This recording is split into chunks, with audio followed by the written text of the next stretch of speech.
Hai korang, Assalamualaikum. Hari ni saya nak share resepi biskut suji badam yang crunchy, sedap korang boleh buat untuk raya nanti. So, jom kita mulakan.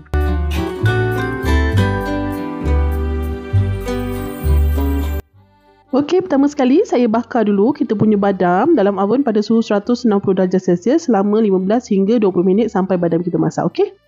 Kemudian saya menggunakan 120 gram butter. Korang boleh guna salted butter ataupun unsalted butter, tak ada masalah. Kemudian saya masukkan 80 gram minyak sapi. Minyak sapi ni terserah kat korang nak pakai jenama apa, okey? Tak ada masalah.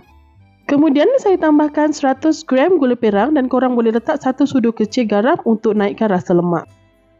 Kemudian kita mix semua bahan kita ni sehingga sebati.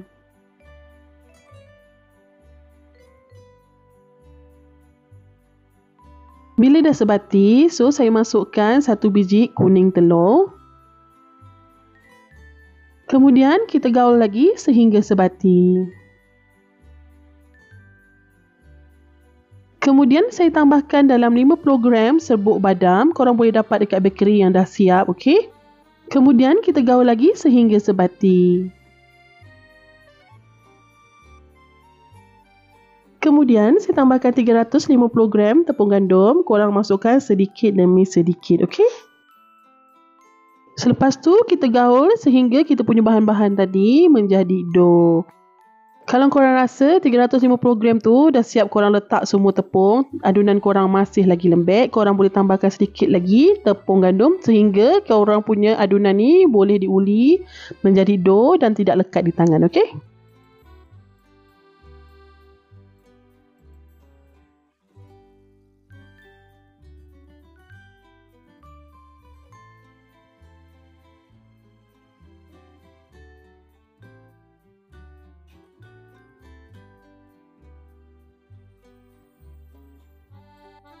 Okey korang, dah siap kita punya dough macam ni, tak lekat di tangan. So, kita dah boleh terap, okey? Okey, untuk kita punya ketebalan kuih bergantung kepada korang. Kalau korang suka tebal, tak ada masalah. Korang boleh buat tebal. Kalau korang suka tipis, so korang boleh buat tipis, tak ada masalah. Ikut selera masing-masing, okey?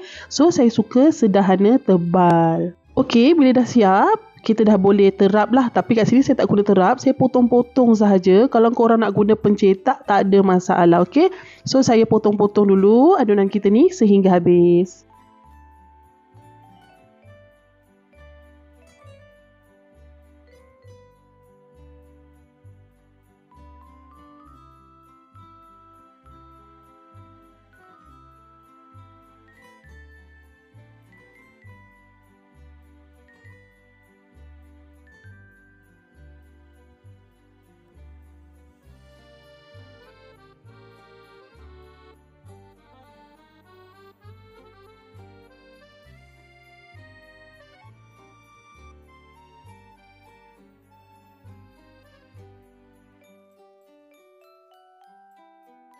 Okey, bila dah siap, so kita boleh letaklah kita punya kuih kat dalam loyang, okey?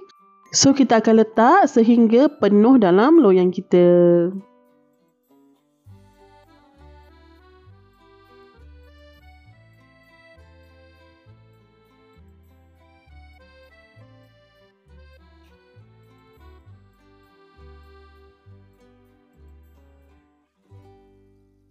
Okey, bila dah siap, so kita ambil almond yang kita panggang tadi. Kemudian kita akan celupkan dalam putih telur sebelum kita letak dekat atas kuih kita, okey?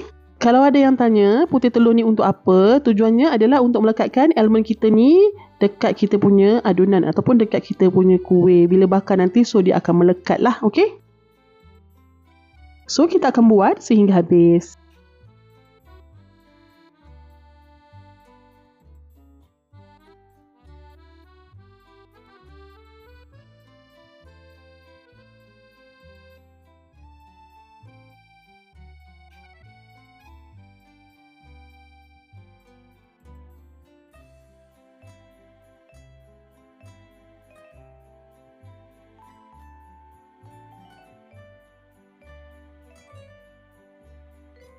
Okey, bila dah siap, so saya akan bakar dalam oven pada suhu 160 darjah Celsius selama 15 hingga 20 minit bergantung pada oven korang, okey?